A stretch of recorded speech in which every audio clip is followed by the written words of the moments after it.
जय माता दी भक्तों, हमारे YouTube चैनल पार्थ भक्ति कथा में आपका हार्दिक स्वागत है। आज दुर्गा माँ के छठे स्वरूप अर्थात माँ कात्यायनी का दिन है। तो आइए आज मैं आपको कात्यायनी माँ की कथा सुनाती हूँ। कात्यायनी माँ का छठा स्वरूप है। एक प्रसिद्ध महर्षि थे कत, उनके पुत्र का नाम ऋषि कात्य था। इन कात्य ऋषि के वंश में महर्षि कात्यायन हुए। इन महान ऋषि ने भगवती की उपासना बहुत वर्षों तक की। उनकी चाह थी कि माँ भगवती उनके घर पुत्री के रूप में जन्म ले। माँ भगवती ने उनकी यह प्रार्थना स्वीकार कर ली। जब महिषासुर नाम का अत्याचारी राक्षस पृथ्वी पर अत्याचार करने लगा तो त्रिदेव ब्रह्मा, विष्णु और महेश तीनों ने अपने तेज से देवी को प्रकट करने की चेष्टा की। देवी महर्षि कात्यायन के यहाँ पुत्री रूप से उत्पन्न हुई। अश्विन कृष्णा चतुर्दशी को इनका जन्म माना गया है। सप्तमी, अष्टमी तथा नवमी को इन्हीं देवी ने कात्यायन ऋषि की पूजा ग्रहण की। दशमी को कात्यायनी ने महिषासुर का वध किया। माता कात्यायनी ने अमोघ फल देने वाली है। भगवान ने जब अवतार लिया तो ब्रज की गोपियों ने इन्हीं की पूजा कालिंदी यमुना के तट पर की। ये ब्रज मंडल की अधिष्ठात्री देवी के रूप में प्रतिष्ठित हैं। इनका स्वरूप अत्यंत ही भव्य है। इनका वर्णन स्वर्ण के समान चमकीला है। इनकी 4 भुजाएं हैं। इनके विवाहन सिंह है। दुर्गा पूजा के छठवें दिन इनके स्वरूप की उपासना की जाती है। इस दिन साधक का मन आज्ञा चक्र में स्थित होता है। योग साधना में इस आज्ञा चक्र का अत्यंत महत्वपूर्ण स्थान है। इस चक्र में स्थित मन वाला साधक माँ कात्यायनी के चरणों में अपना सर्व निवेदित कर वर पाता है। माँ कात्यायनी भक्ति, अर्थ, धर्म, काम और मोक्ष चारों फल देती है। इस लोक में स्थित रहकर भी कात्यायनी की भक्ति आलोक तेज युक्त होती है। उसके योग, शोक और संताप नष्ट हो जाते हैं।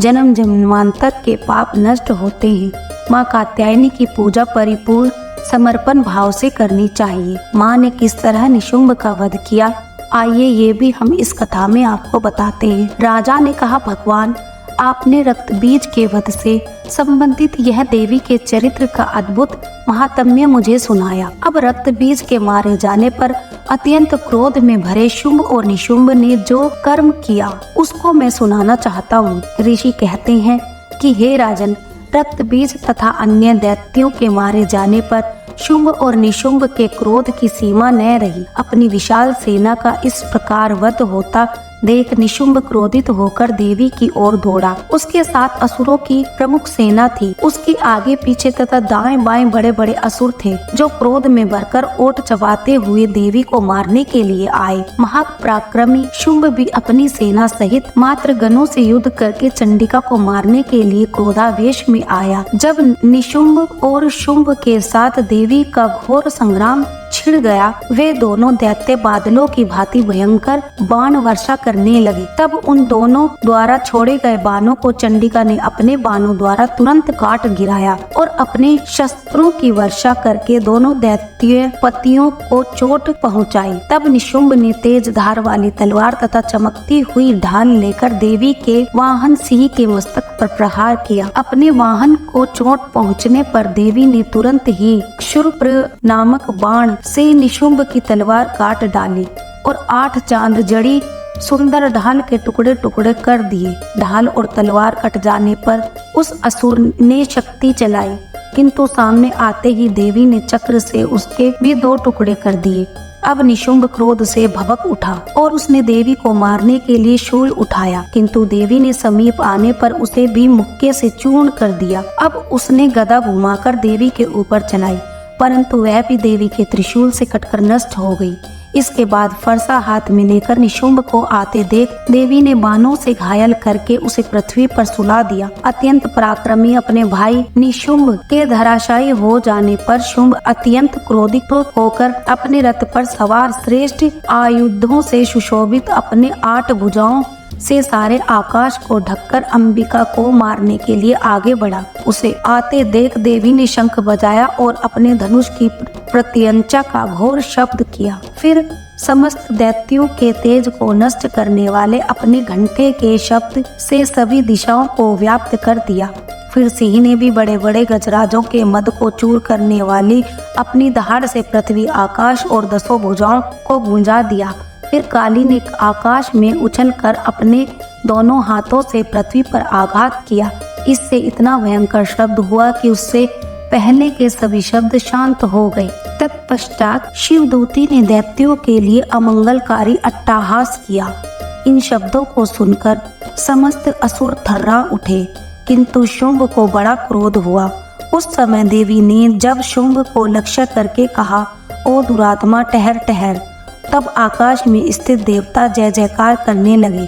शुंभ ने आगे बढ़कर ज्वालाओं से युक्त अत्यंत भयानक शक्ति चलाई। अग्नि के समान आती उस शक्ति को देवी ने बड़ी भारी उल्का से हटा दिया।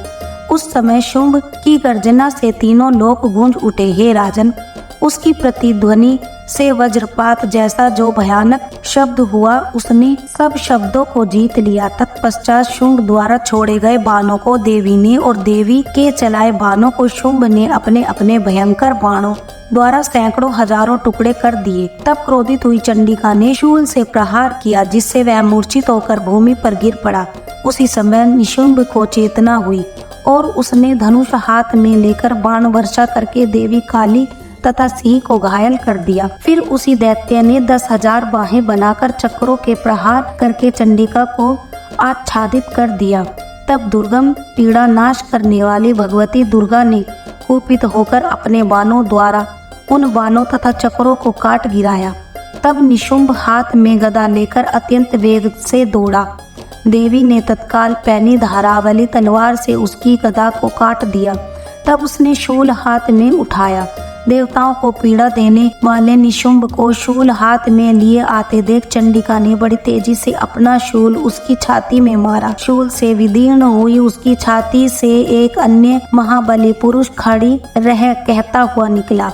उस निकलते हुए पुरुष की बात सुनकर देवी अट्टहास कर हंस पड़ी और खड्ग से उसके मस्तक काटकर पृथ्वी पर गिरा दिया। तत्पश्चात सिंह अपनी दाढ़ी से दैत्यों के गर्दनें कुचलकर खाने लगा। उधर काली तथा शिवदूती ने भी अनेक दैत्यों का भक्षण कर लिया। कुमार कार्तिकेय की शक्ति कुमारी ने अनेक महादैत्य नष्ट कर दिए। ब्राह्मणी के मंत्र पूरित जल से तेजहीन होकर कितने ही दैत्य भाग खड़े हुए। अनेक दैत्य माहेश्वरी के त्रिशूल से छिन्न भिन्न हो धाराशायी हो गए। वाराही ने अपने थूथुन की चोट से कितनों का चकनाचूर निकाल दिया। वैष्णवी ने भी अपने चक्र से दानवों के टुकड़े टुकड़े कर दिए। इंद्री द्वारा छोड़े गए वज्र से अनेक दैत्य प्राणों से हाथ धो बैठे। इस प्रकार कुछ असुर मारे गए, कुछ युद्ध क्षेत्र से भाग गए तथा कितने ही दैत्य काली शिवदूती तथा सिंह के ग्रास बन गए। इसी प्रकार माने जिस प्रकार निशुंभ का वध किया, इसी प्रकार माने शुंभ का भी वध किया। तो ये थी